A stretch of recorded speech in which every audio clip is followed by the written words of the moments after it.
not only entirely maybe talking, but the way we also conduct, we are just communicating, okay? Hata tukiangaliana hivi, nitajua wewe unanichukia, okay? Yeah, our body are communicating, is that okay? Ama nitajua wewe akili yako iko kwa class ama akili yako iko kwa class. So the way we are, because we are communicating, we are in communication, is that okay? Yeah, it's a social activity, it's a social activity. Then, purpose or function or importance of this communication, purpose or importance or function, hizo ni mingi sana. Can only note number one, it can be used to do what? Ni mingi sana, to inform. Communication can be used to inform, it can be used for reassure, it can be used to deliver news, it can be used to understand each other, it can be used to plan, it can be used to persuade, can also be used to do what? To transact, can also be used to transact, a transaction organization. Then you also have to organize, control, then coordinate. All those are purpose of coordinate. All those are purpose of communication. All those are purpose of communication. All those are purpose of communication. Then we now come to another session, maybe hapo tushamaliza sasa part ya communication and introduction. So kuna hii mean of communication. Kwanza kuna type of communication, kuna forms or means, and then kuna means of channel of communication in organization. So let's start with type of communication. Type of communication we only have two. Type of communication we only have two. We have what and what? We have internal, and then we also have external. We also have external. So internal communication and external communication. So if we're talking about internal communication, we're talking about the communication within the organization, Then forms in which internal communication can take, forms in which internal communication can take. Number one, we have, yes, we have email. The people within the organization, how can they communicate? We have memo, we have memos. We also have, yes, notice, we have circulars, we have something to do with conferencing, we have meetings, we have what? We have meetings, we also have what? Yes, organization. What are the other means that the organization can take? Yeah? Fax, yeah, fax. Lakini fax ilikuwa ya kitambo, siku hizi iko. Yes? Siku hizi bado iko. Yeah, we used to have those things, fax machine. Ungeenda kwa mtihani unaulizwa mambo mingi kuhusu fax machine. Hiyo ndio ilikuwa technology peke yake hizo siku. Internet.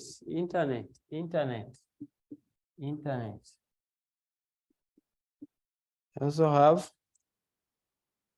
newsletters.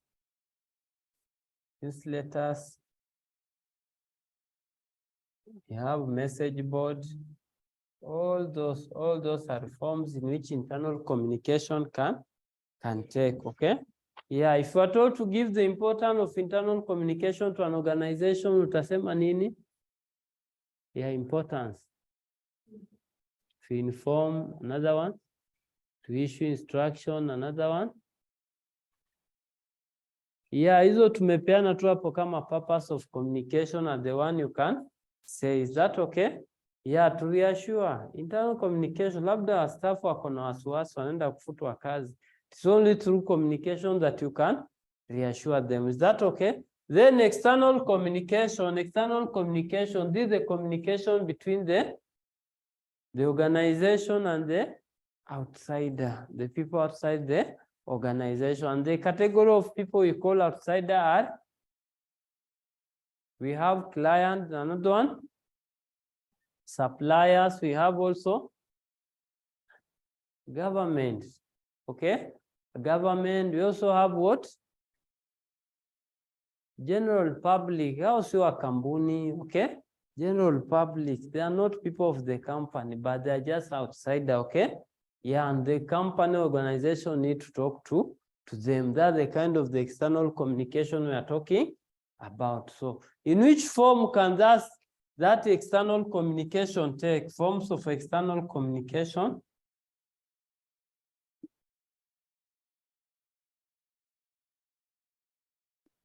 Forms of external communication, number one is,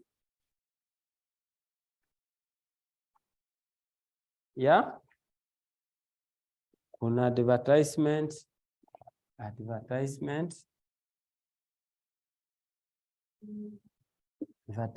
tuko na email, tuko na, yeah, notices, kuna internet, kuna magazine,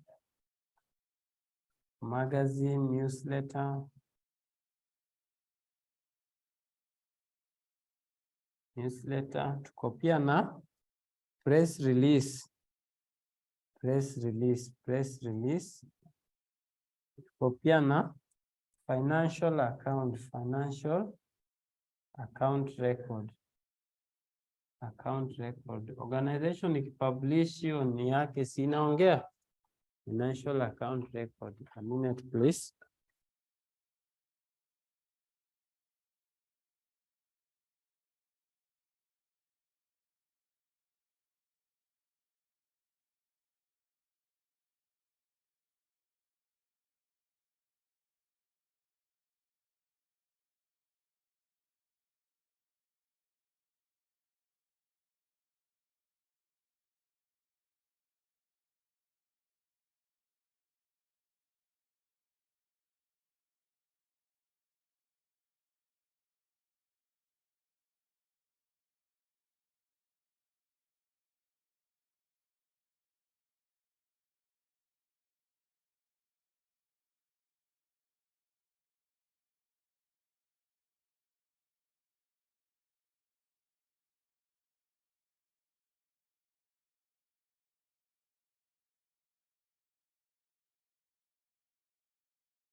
Those are the only form you'll be asked about those are the only questions you'll be asked about internal and external communication. Then you can also come up with the importance of external communication to the organization, like, yes, to help deliver goods or transaction, yes. Yeah, good interpersonal relationship between the organization and the outsider, yes. Another one, to coordinate function, okay? To coordinate function, maybe with the outsider. Yes, another one. Alex, usinyamaze, wewe ndio kijana peke yake hapa. So you must also be talking, yes? What's the importance of external communication?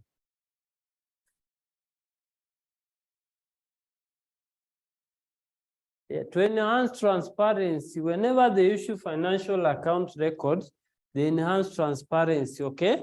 They enhance transparency. Tuko pamoja? Yeah, you come up with those. Then let's now check on forms of communication. Hizo zilikuwa type of communication. So forms of communication,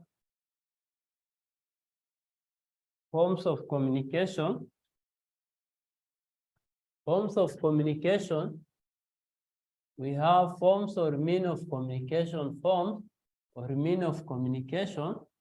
Mean of communication, we have four.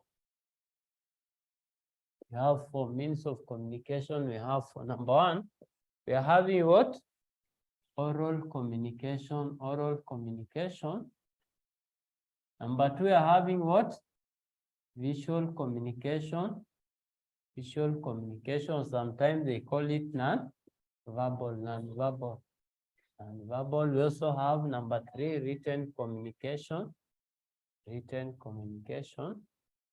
Then lastly, we have what?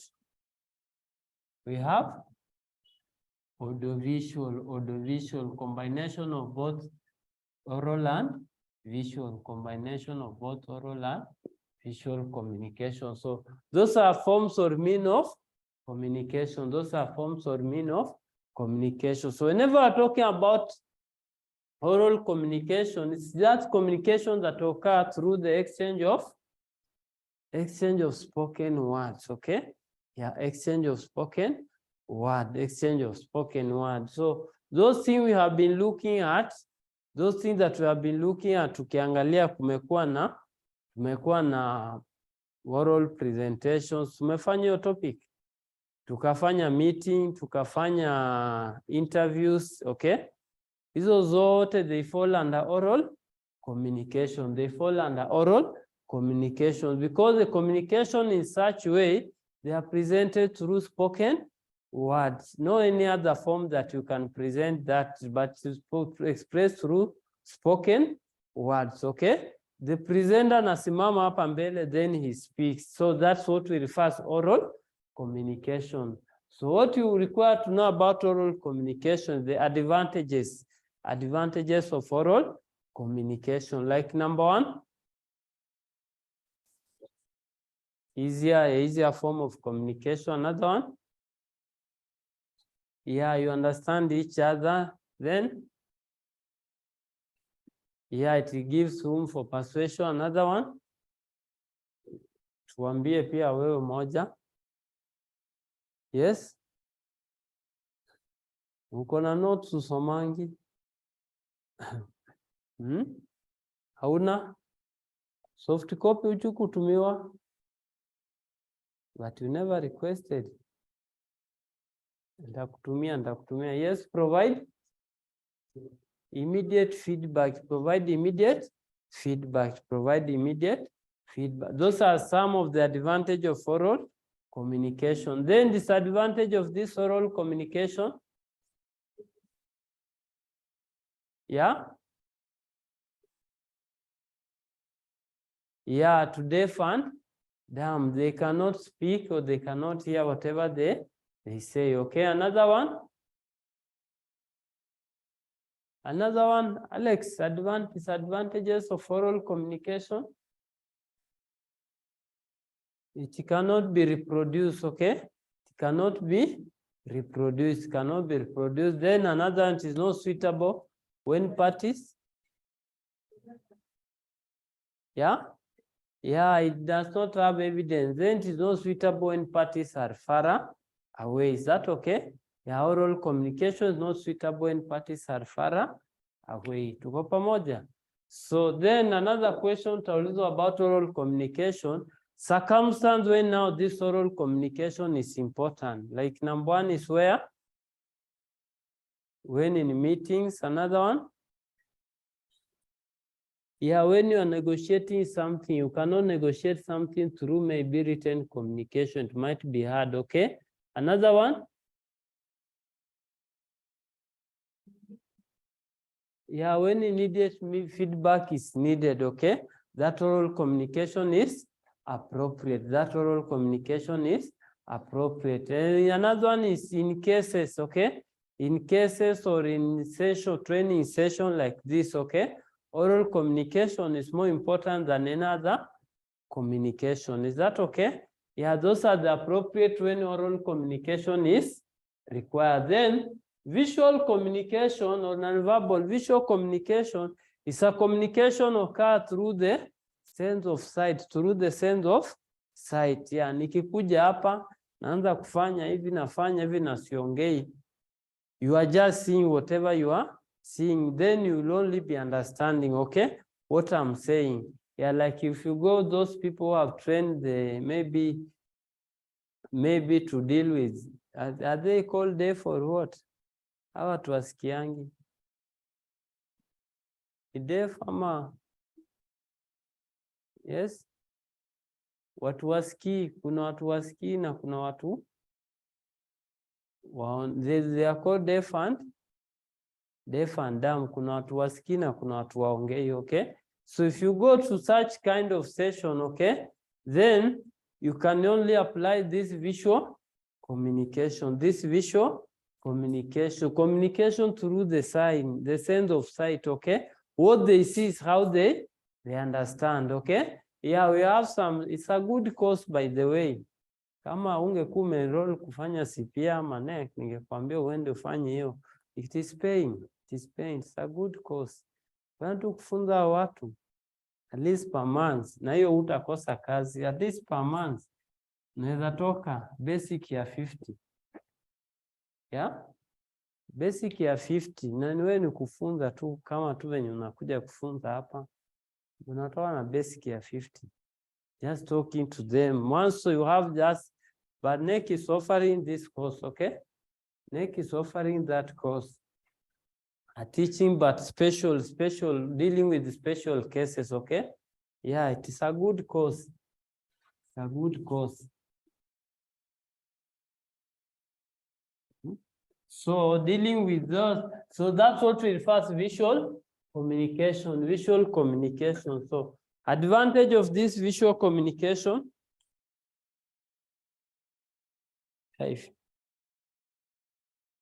Yeah. It's advantage to, yeah, it's advantage to the deaf and dumb.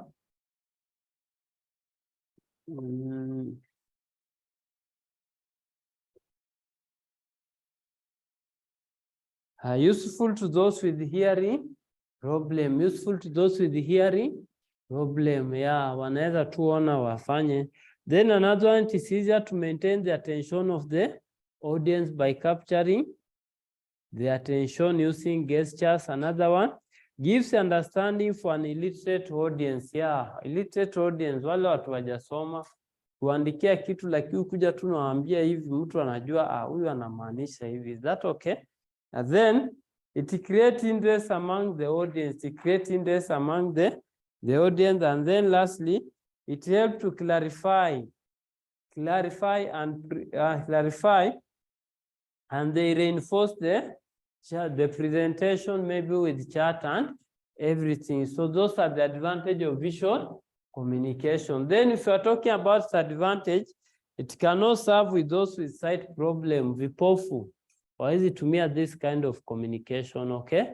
Yeah, watakuwa tu wanasikia sauti lakini wawezi fanya nini? Wawezi tumia this kind of communication. Then chances of misrepresentation are high, hence distorting the message meant to criticate. Then does not allow illustration, especially those still on board, okay? Yeah, if you are told to come and then present here, hata kama unajua kuongea, na umekuambia the kind of communication is visual communication, you should not give any spoken word, because utakuwa umechange the kind of communication. Is that okay? So visual, you only use sign, okay? You only use sign, gestures or anything, that's all, or eye contact, okay? Or eye contact, you communicate the message. That's what we refer to visual communication. Then written communication, I talk about now the communication that are presented through a written word, in written word, okay? We have advantages of that written communication. Number one, yes, it provides evidence for future reference. Another one, Advantages of written communication, yes? Yeah? Yeah, it cannot be easily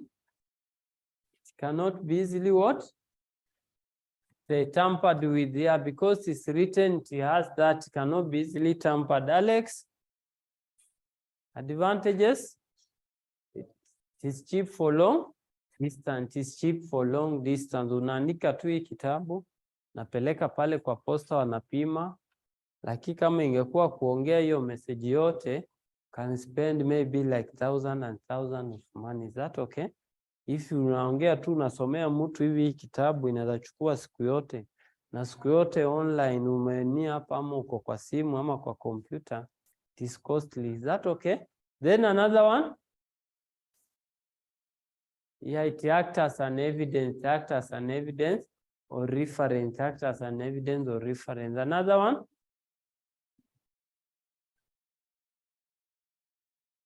Yeah?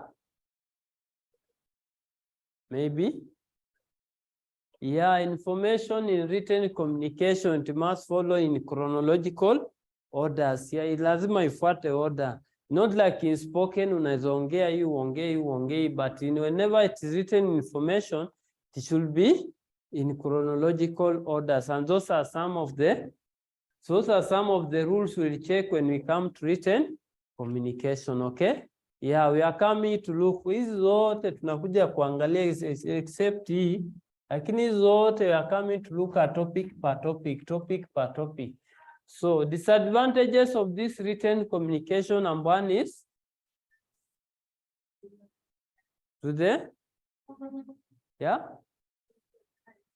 blind. Yeah, it is disadvantages to the blind. Also,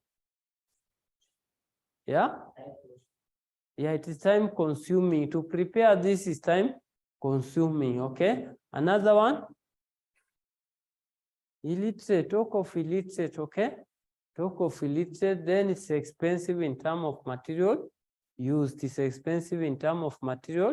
used. Then circumstances when this written communication is appropriate. Number one, when we need an evidence. Yes, another one, circumstance when written communication is preferred. Another one, yes, when future reference is required, okay? When future reference is required. Another one, yeah, when we have detailed information that we want to present, okay? And another one, when the information need to travel over long distance, when parts are not near about, okay? So that written communication will be preferred. Then if you come to audiovisual, we are now talking about the combination of both sound and sight, sound and sight. So that's kind of communication. So we say the medium commonly used for audiovisual, we have TV, videos, film, computer, etc. Okay? Yeah, advantage of this kind of communication, number one, it is faster form of communication. It is persuasive. Okay? Then it can be translated into many languages. Another one, provide room for illustration and demonstration. Then it provides evidence of what is being talked about. And then it can be followed by deaf and blind. Blind anasikia, deaf anaona. Is that okay? Are we together? Blind anasikia, deaf anaona. So those who are forms or mean of communication. Therefore, now we can also have type of internal communication in an organization. Internal communication in an organization.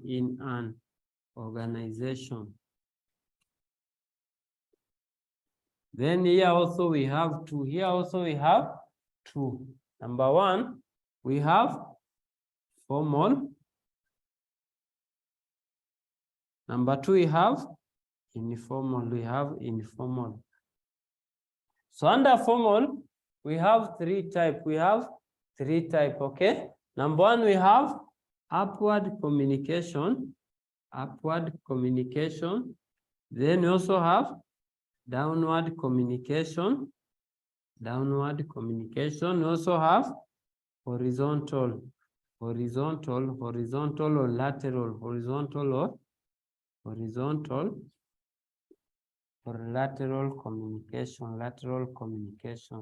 So if you are talking about upward communication, I talk the communication that occur between from the junior to senior. Then downward communications from the senior to junior. Then horizontal is communication that occur between the people of the same rank. Okay? Between the people of the same rank. So we can check on now the advantages and disadvantages of it, okay?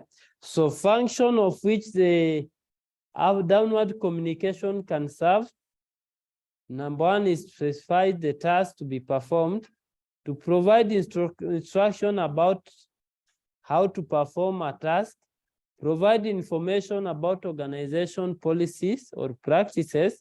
Another one is to provide information about an employee performance. Those are some of the functions. We also have another one, provide information about the organization and its policy. Those are the functions between the senior person can come to communicate with the lower staff people. Is that okay? Yeah, then advantages of this, managers ensure they keep themselves well informed. Another one, it ensures there is no communication gap, neither over communication or under communication. Then information is passed on the correct person in the hierarchy. Information is passed on the correct person in the hierarchy. Then disadvantage, number one, you can have under communication and over communication, i.e., supervisor may either talk too little or too much about the job. Supervisor may either talk too little or too much about the job. Then delay. The line of communication being very long, transmitting information to the lowest worker is time consuming. Another one, loss of information unless communication is fully written.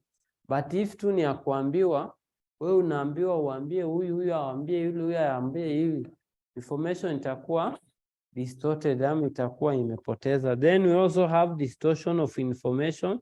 Mahali mtu anakuja anaongeza vitu zake, okay? Ya ameambiwa ambia watu next month wataongezwa mshahara, okay? You are the manager now. Ambia watu next month wataongezwa mshahara. Wewe unakuja, you come down there. Unaanza kuambia aje? Unaanza kuambia msipofanya kazi na bidii hakuna mshahara. So you are adding your own thing. It was only one sentence, okay? It was only one sentence that tell these people it will be like this. Then you come on, you add your own thing. So that's what we mean by distortion of information. Then another one, it lead to build of resistance, okay? Yeah, kawaida tu kiongozi, kama ni kiongozi mahali, we always have two characteristics. Lazima ukuwe na chuki. That's natural. Ukienda mahali unaona hakuna mahali wa kuchuki, they know that hapo ufanye kazi yako mzuri. Sio ni kawaida, it's just obvious, okay? There must be applicable that. Either kuna baadhi ya watu watakupenda na kuna baadhi ya watu wata build that resistance. Is that okay?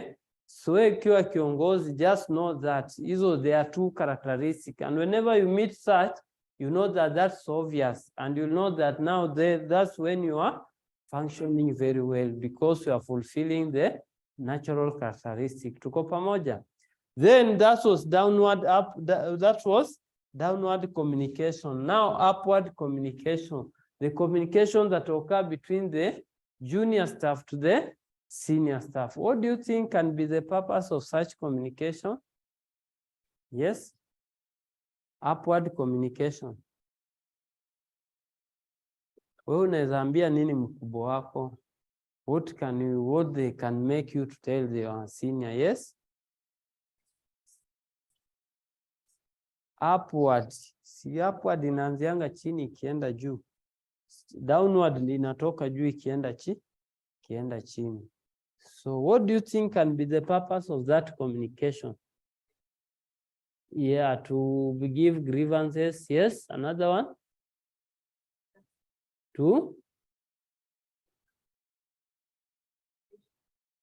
Ukisema kubreach hapo utakuwa umenini, kwa sababu here we are talking about the hierarchy. It is formal. It is under formal, and formal there is no breaching. Okay, it is purely bureaucracy. You follow kama unafaa kwenda kwa supervisor, ni kwa supervisor. Supervisor ndiye atapeleka, manager ndiye apeleke paka ifike huko juu. Is that okay? Yeah. What can you be the function of that? Yeah, not to clarify. Clarify ni downward. Maybe to explain satisfaction. Okay, satisfaction of something, or maybe to answer the previous downward communication. To answer the previous downward communication. Upward communication can also serve that well. Is that okay? Yeah. So function of this, number one, to provide input for decision making. Another one, advising about subordinate information need. Another one, provide information regarding subordinate. To provide potential constructive outlets, allowing superior to assess the effective of previous downward communication, and to also help subordinate to cope with problem and facilitate their involvement. Those are the function of the upward communication. Those are the function of upward communication. Advantages, number one, it provides feedback from the employee. Number two, it's a constructive idea through sharing view regarding company's policy. Another one, to help in decision making. It also establishes a good relationship. It enhances mutual trust. It enhances motivation, and also it helps in introduction of new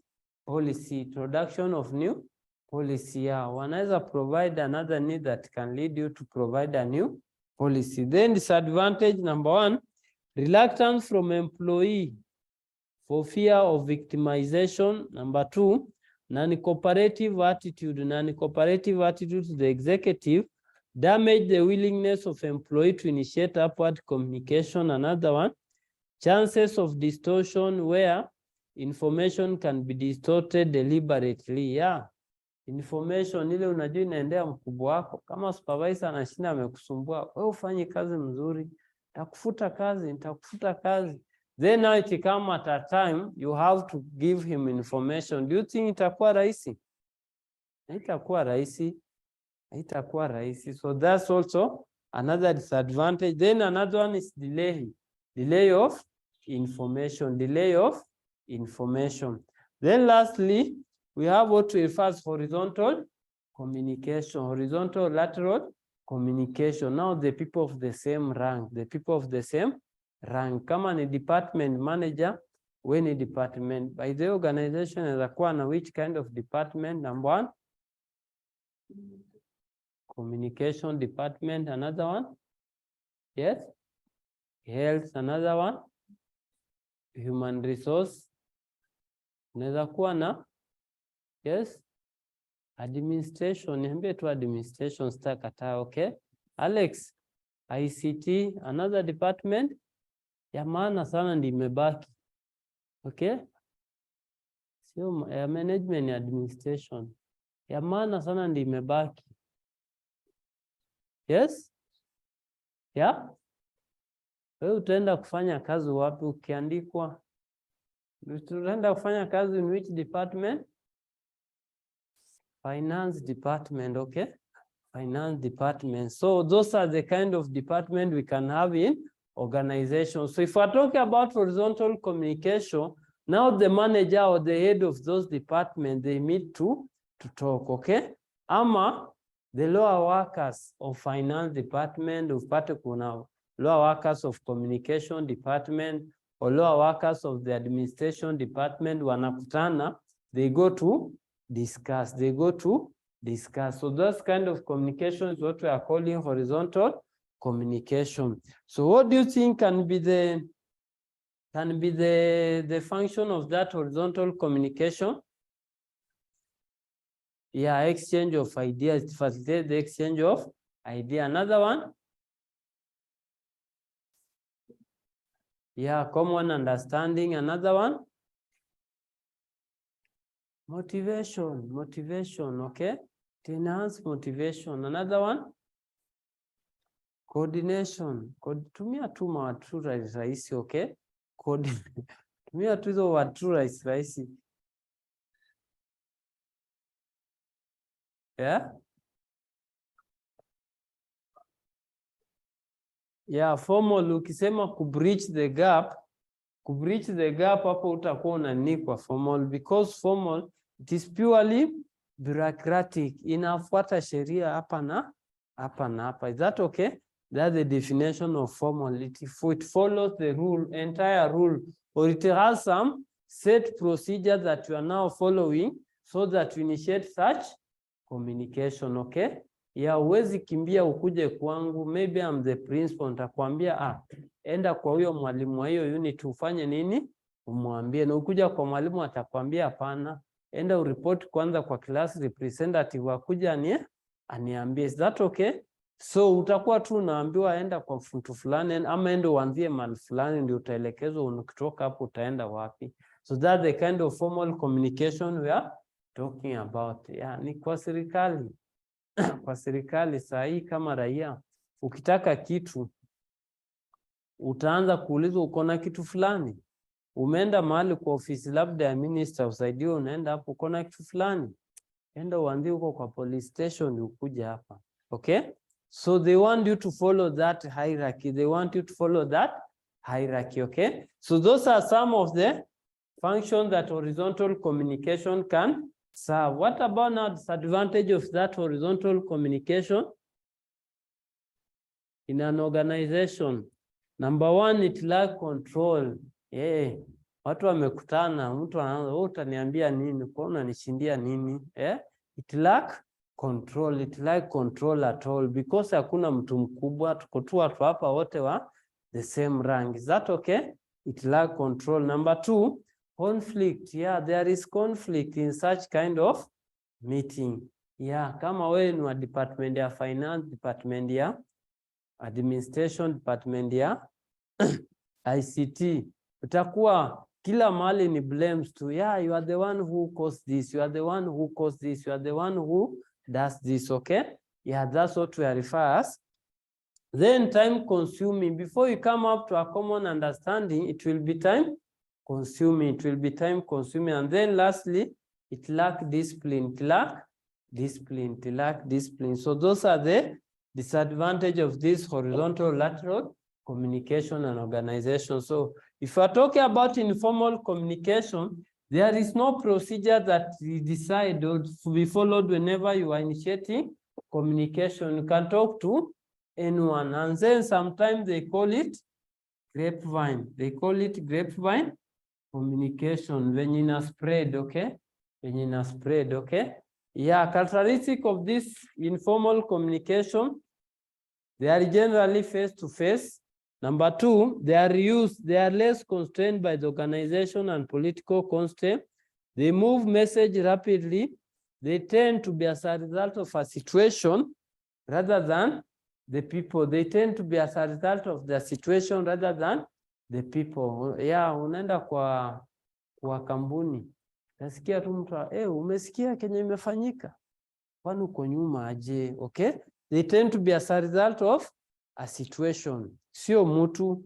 In most cases waongeangi kuhusu mtu, kitu tu ikifanyika, ya kuna tu wale wanajulikana wa kusambaza ujumbe. So they give those information regardless of the rank you have in the organization, okay? Some even they can come, labda mtu ni cleaner, anaweza tu toka huko na kuja paa kwa ofisi yako. Wewe unajua nini? Hii na hii iko hivi na hivi na hii, anatoka anaenda. Hata kujua kama anafaa kuenda sijui kwa supervisor, kuje kwa nani. So that's the kind of the grapevine communication we are talking about, okay? Then, advantages of this, number one, Grapevine channel carries the information rapidly. Another one, the manager get to know the reaction of their subordinate on the policies. Another one, the Grapevine create a sense of unity among the employees who share and discuss their view with each other. They share to create a sense of unity. Najua tu kitu ikifanyika iko na best yangu mahali fulani, nitaenda nimuulize. So there is unity among those employees. Then another one, the Grapevine serve as an emotional supportive value. The Grapevine serve as an emotional supportive value. Yeah, unaweza kuwa na shida. Kila mtu ako na shida, regardless of the rank you have in the organization, but uko na shida. You can come, maybe I'm at the lower working, at the lower staff, then I am the one who has the solution. So we can come, we discuss, we talk na tuelewane. Maybe I give you the way I think or the decision I have, then you find that that decision can help you. Is that okay? Yeah. And lastly, Grapevine is a supplement in those cases where formal communication does not work. Ya umeenda class kama sahi, unauliza watu niwapatie cut, hakuna mtu anakujibu. Niwapatie cut, hakuna mtu anaongea. Unatoka unaenda. So you'll just maybe go and report there, and then that principal can maybe come and they maybe aite mmoja akwambie, Alex, hebu kuja, kuna lunch yako iko hapa, nataka ufanye nini? Kuna kitu nataka tuongee. So I take Alex to the lunch, okay? Alex is the lower staff, and then I'm a senior manager. I take Alex to the lunch. So I ask Alex, why do you think your fellow student or your fellow workers are not willing to do this and this? Because Alex, one of you, he can have the idea why you were resisting to do that thing, okay? Yeah, and that where now we say the Grapevine can solve where the formal communication cannot work. Si hapo iko sawa? Yeah, then disadvantage of this, number one, it carries partial information. It carries partial information. Another one, Grapevine is not a trustworthy always, as it does not follow official paths. Number two, the productivity of the employee may be hampered. Yeah, in most cases, au kazi yao ni kuongea tu. They are not working, okay? In most cases, they are just discussing things zenye zimefanyika, especially like time kama sahi tu. Kama uko kwa computer, maybe tu ni ma YouTube na nini, ama kama uko na kwa internet, ukutumiana tu ma email, nini, you are not working, okay? Yeah, due to that Grapevine, then it can hamper that productivity. Then Grapevine leads to hostility against the executive, If you hate someone and then he come, then you are the one who is going to give the information about that someone. It's obvious that will give negative information. Then lastly, the Grapevine may hamper the goodwill of the organization, as it carries false negative information about high-level people in the organization, Those are the form or channels of communication in an organization. Those are forms or channel of internal communication in an organization. Then we can also check on the listening skill. So if we are talking about listening skill, we are talking about that part now, the receiver part, okay?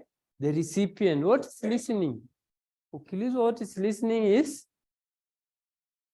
Yes, umeenda kwa mtihani. Define the following term, listening. Utaandikia nini examiner? Yes. The process. Najua watu wanadharau tu vitu rahisi kama hizo, na ndio unashtuka tu zimekuja. Yes. Yeah, hiyo tu examiner amekupatia marks, okay? Reception of the information, that's what we refer as listening. So listening is on the receiver part, it's on the receiver part. It's on the receiver part. Reception of the information, where the sender and the receiver employ oral communication. Can you be listening while reading? Yes? Can you be listening while reading? Do we term that as listening? We term it as reading, not listening, okay? Yeah, but where there is oral communication, that's when we have now a receiver who will now be listening to the message. Hapo tuko sawa? Yeah, reading, you cannot say that you are listening. You are reading to understand, okay? You are reading to understand, but not listening, okay? So, type of listening hizo pia uzishike. Type of listening ni sita. Number one, we have intensive listening.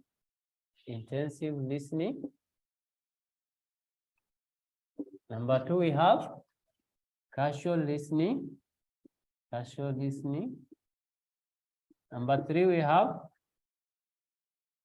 relax, hilo umechoka, relaxed listening. Number four, we have selective listening. Number five, we have empathy listening. Then number six, we have, yes, critical listening.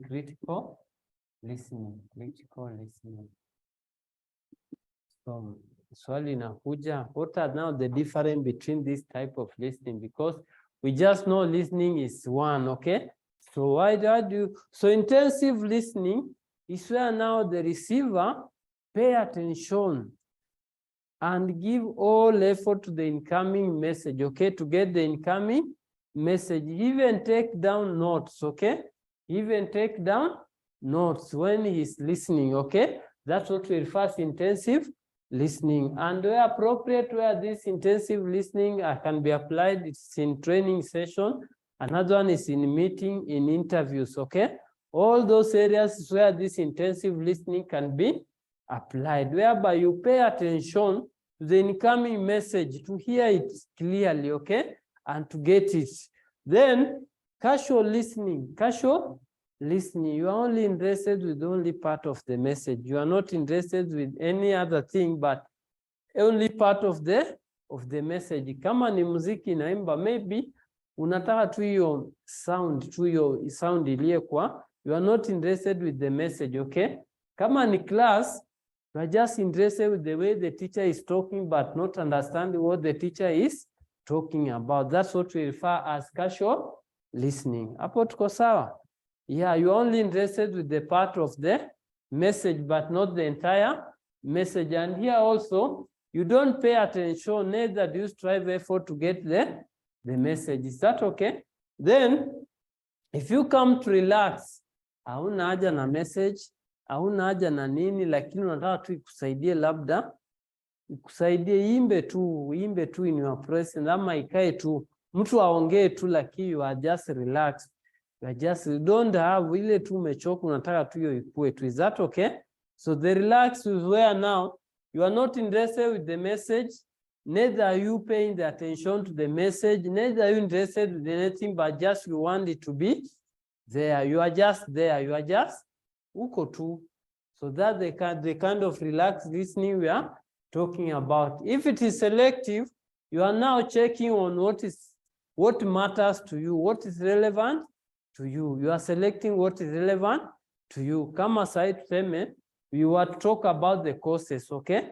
We'll talk about the courses of the unit in the entire course. So if we start those units that you don't do, it is irrelevant to you, you don't listen, you can maybe walk away, you go away, okay? But if we talk about what you are dealing with, you now pay attention, you might now pay attention. That's the kind of selective listening we are talking about. Tuko pamoja. Then empathy listening is where now the receiver and the sender will have the same feeling after the message have been delivered, okay? The receiver and the sender will have the same feeling after the message have been delivered. Kama unakuja kuambia mama wako, your mother has passed. Okay? So I cannot tell you that thing when I'm laughing or when I am happy. Is that okay? Yeah, after telling you, you'll just now start develop those emotions, those sad emotions. So the sender of the message also will develop those sad emotions due to the message that he has delivered to you. Is that okay? So that's what we refer as empathy, listening. Empathy, listening. A listening of feeling, a listening of feeling, where the sender and the receiver will have the same feeling after the message have been delivered. Then critical listening is where now you are weighing the weakness and the strength of the information. Weakness and the strength of the information. Kama unaweza sema point ni kuambie hiyo iko chini, okay? Ama useme mwalimu hapo mimi naona hapo hapana. So you are weighing the strength and the weakness of the information. Kama kuna wanafunzi wengine wanasema unit fulani au huyo mwalimu hayuko sawa, okay? Hayuko sawa venye anafanya nini? So such thing is what we are saying, you are now doing critical listening. You are only there to weigh the strength or the weakness of the information being passed. Weakness and the information being passed. So those are the type of listening. Those are the type of listening. Then we have now techniques. Techniques used in effective listening. Technique used in effective listening. Effective listening. Technique used in effective listening. Ni kama gani? So number 1 is paying attention. Number 2, showing that you are listening. Showing that you are listening. Aziko hapo. Hizo aziko hapo. Kama unaandika uandike. So number 1 is showing that you're paying attention. Paying attention. Another one, showing that you are listening. Showing that you are listening. Showing that you are listening. Providing feedback. Providing feedback where possible. Providing feedback where possible. Then defer judgment. Defer judgment. Defer judgment. Defer judgment. Defer judgment. And lastly, responding appropriately. Responding appropriately. Responding appropriately. So kuna mtu asipia hapa apart from Alex. Mnafanya CPA. So you can go and check the following question. The following question. Kuna May 2017. Concerning this first topic, kuna November 2017, question 7A, C and A. May 2018, question 6D, 7A and B. Then kuna November 2017, question 6A, 7D. Tukona May 2016, question 5C. Question 5C. Kuna August 2022, question 5A, 4B, 1B, and 7B. April 2022, question 1A, 2B, 4B, 5C. December 2021, question 1A, 4B, 7B. Kuna pilot paper December 1A, B and C, 2A, B and C, then 3B. August 2021, 5A, 7D, and May 2021, kuna 5B na 6C. Kuna 6C. Then tunaweza malizia by looking at the by looking at the intercommunication, interpersonal and intrapersonal communication, interpersonal and intrapersonal communication. Hizo pia notes haziko kwa hiyo simu. Maybe you write. Maybe you write. So interpersonal and intrapersonal communication. Interpersonal and intrapersonal communication.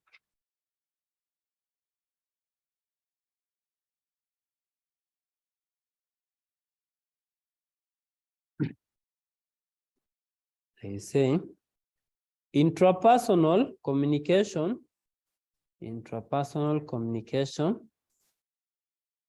is the communication that takes place within a person.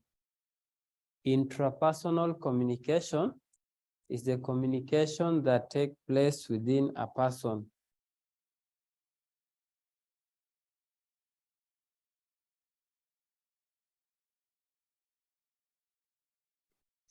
It involves thinking, analyzing. It involves thinking, analyzing, interpreting, assessing, contemplating, feeling, etc. Feeling, etc.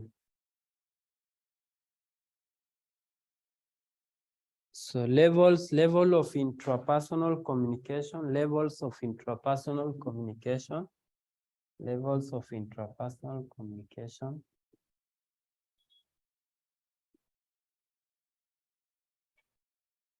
Number one, we have internal discourse, internal discourse.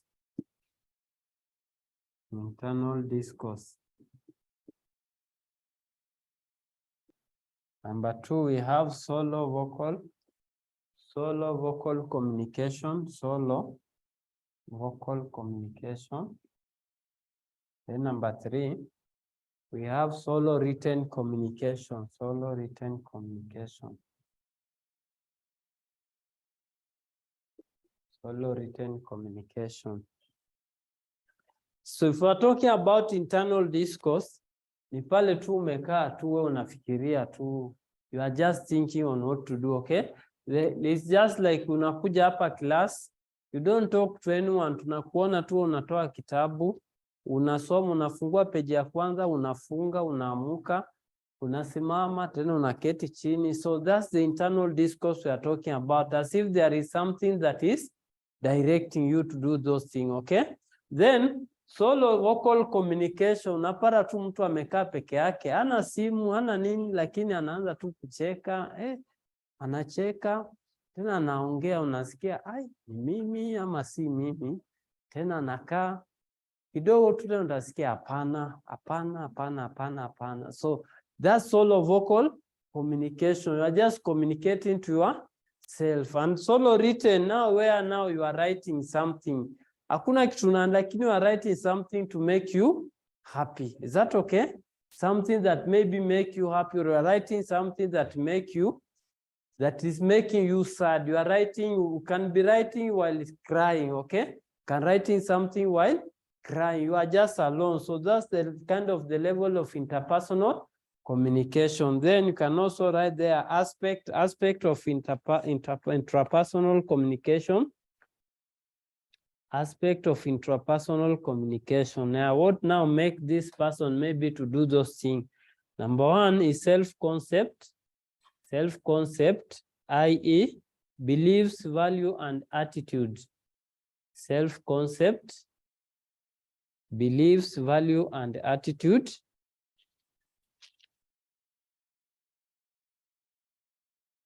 Number two, we have perception. Number two, we have perception. Perception, we say, it is what the mind receives and grabs from the outside. Yeah, what mind receive and grab from the outside. That is now the perception we are talking about. Then number three, we are talking about expectation. Expectation, now expectation, you say, it is an individual future-oriented projection that might happen, okay? Like sio watu wanakula mguka, okay? Tunakula mguko wako na expectations zingine unrealistic. Is that okay? Yeah, if you are eating muguka, sijui mtu ashai test hapa. Wale watu wa kuchana mko kwa nyumba, watu wa kuchana. Yes? Ama wengine hamjui kuchana nini? Si always pass mnaona mtu ako na vijiti zingine za red hivi ama matawi anatafuna. So those person, they have the very good and the highest kind of meditation, okay? Wako na the highest and very good plan in that, but they cannot be implemented. Hivyo tu, mtu akianza kufikiria niko na gorofa, sijui niko na nini, hapo anachana. Niko na nini na nini na nini. So that's not kind of the expectation we are talking about. Is that okay? This is now personal. You are just doing natural expectation. Tuko pamoja? Yeah, those are the level of intrapersonal, aspect of intrapersonal communication. Then let's also check on interpersonal communication. Interpersonal communication. So we say it's a communication that occurs between two or more people. It's a communication that occurs between two or more people where there is exchange of information or message that take place through a channel or a media. Where there is exchange of information or message that take place through a channel or a media, It can be face-to-face, communication over email or telephone. It can be face-to-face communication over email or telephone. Characteristic of this interpersonal communication, characteristic. Roman 1, inescapable.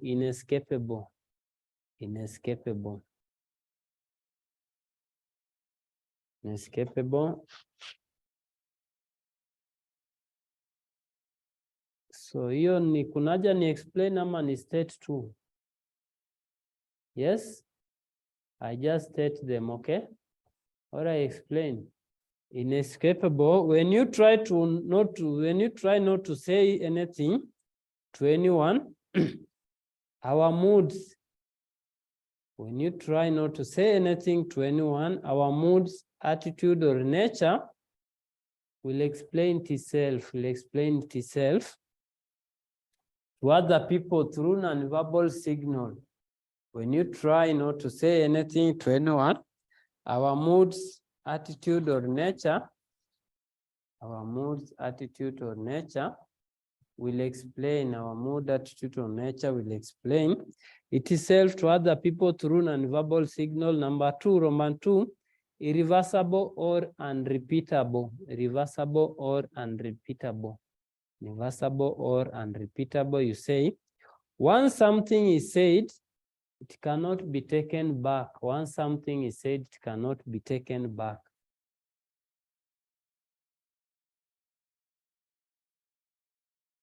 Roman 3, complex.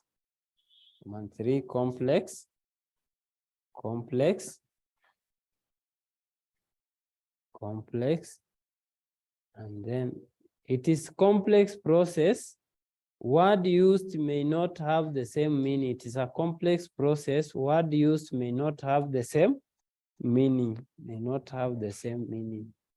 Then contextual. Last one is contextual. Yeah? I'm too fast. Yeah, complex, tumesema it's a complex process. Word used may not have the same meaning. Then number 4, talking of contextual. Number 4.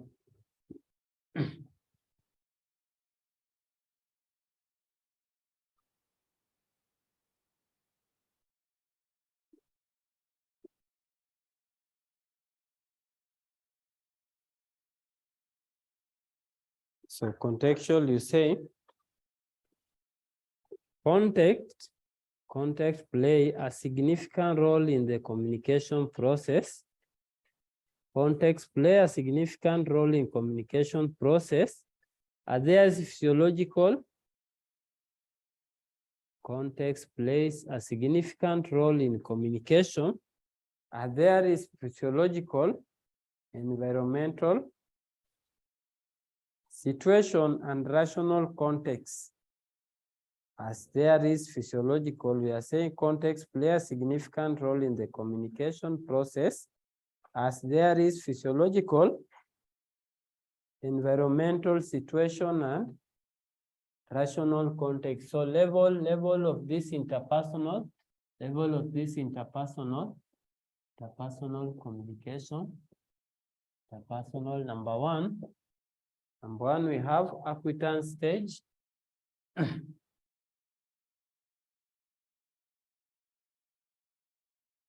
But two, we are having development stage.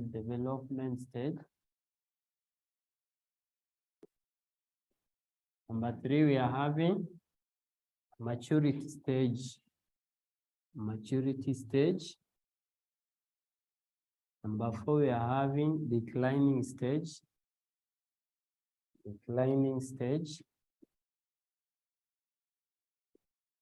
And lastly, we are having breakup stage.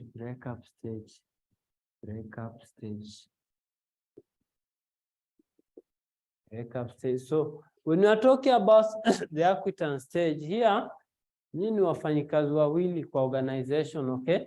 Like today you meet, you are all new to each other, okay?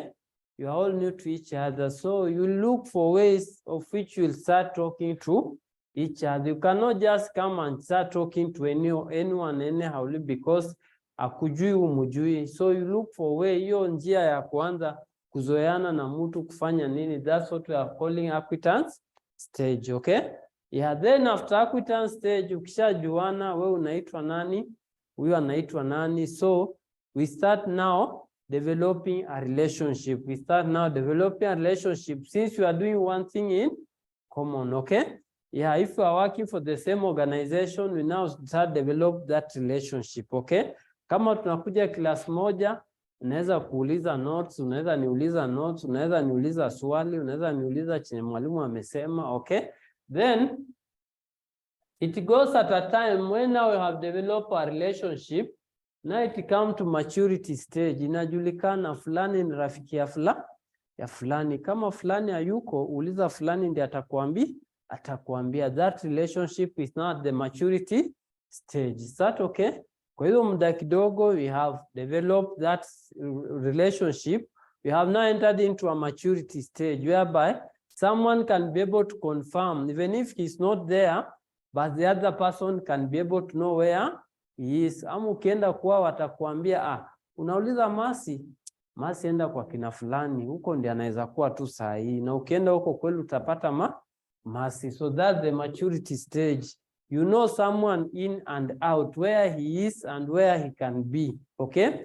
Then due to a certain function or due to a certain thing that happened, maybe mlikuwa class moja, wewe ushikwe unit moja, yeye aende mbele, okay?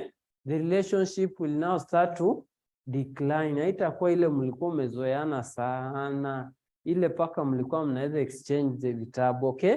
Ama kama mnafanya kazi mahali pamoja, mmoja anakuwa transfer to another department, wewe unabakishwa hapo. So your relationship inaanza kufanya nini? To decline, okay? Then something happened. Sasa wewe unaenda section 3, yana amebaki section 1. So hiyo sasa maongezo inaenda ikishaisha paka wewe unabadilisha shule. Labda umesema utafanyia hapa section 1 tena, nabadilisha shule, and then the relation end up in a breakup stage. It end up in a breakup stage. Tuko pamoja? So those are the level of interpersonal communication. So let's look at the differences between the two.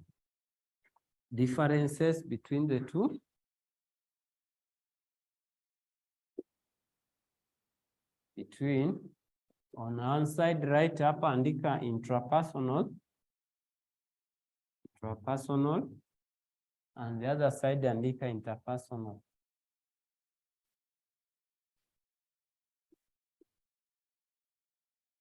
I have something like that on one side, andika intrapersonal, the other right. So Roman 1, you're checking on the mini Roman 1 under interpersonal. It is a communication that occur within ourselves or in our mind. It's a communication that occur within ourselves or in our mind. On the other side, it is a communication that occur between two or more persons through verbal or non-verbal. It's a communication that occur between two or more persons through verbal or non-verbal, through verbal or non-verbal.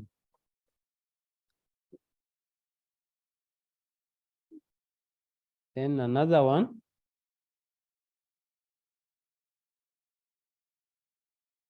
It involves only one person, intrapersonal, it involves only one person. On the other side, at least two persons, at least two persons.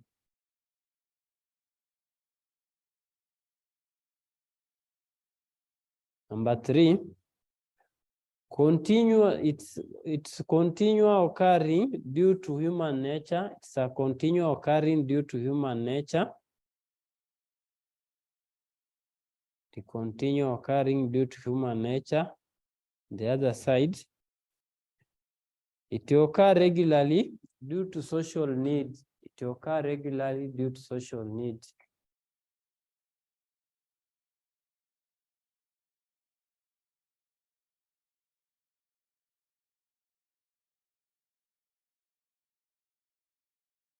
The other side, on intrapersonal, you say number 4, the media use is the internal sense. The media use is the internal sense.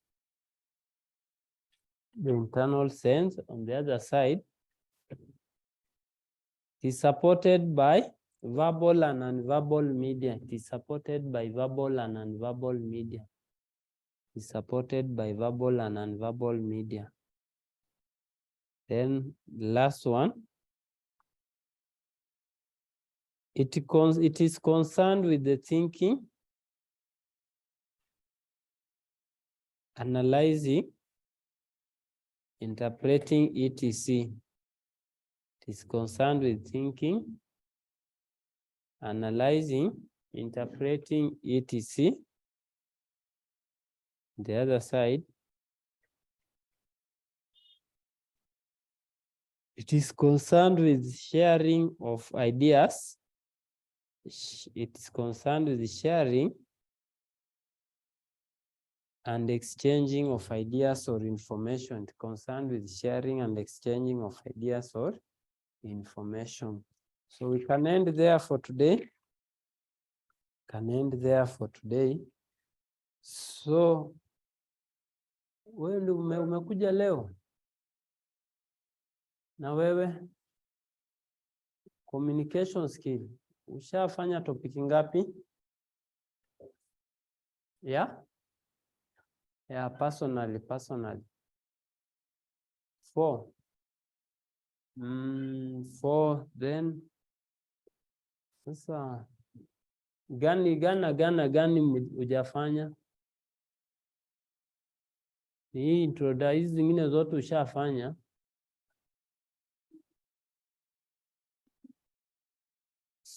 So nitakutumia notes. So I was thinking to suspend the class, but kesho saa 8 mko na class ingine gani? Yeah, nini? Ethics. Ni class gani hiyo? Math. So tutakuwa Monday, nitakutumia notes uandike. So next class tutaangalia about written communication pia hiyo. Kama notes uende uandike, alafu tutakutana on next Monday, sawa? Tutakutana on next Monday, then tuangalia, alafu tufanye some view of revision of it, okay? Then tukimaliza hii topic 1 na topic 2, Pia nyinyi nitawapatia cut yenye wale wengine walifanya, pia nyinyi mfanye, okay? Nitawapatia hiyo cut 1 mfanye. It's about that's the introduction to communication and your written communication. Tuko pamoja? Yeah, nitawapatia, lakini hiyo zita affect class na kupatia unayofanya during your free time unaniletea. Is that okay? Yeah, it also help to gauge you. Hapo tuko sawa? Then tukimaliza topic 2 na 3, tena kuna cut 2 pia walifanya, pia hiyo utafanya. Hapo tuko sawa? Hiyo utafanya kabla mtihani, at least akuwe imekupatia morali ya ku. Nataka tukiingia block revision nao wengine pia nyinyi tunaanza tu block revision na nyinyi. Hapo tuko sawa? Yeah.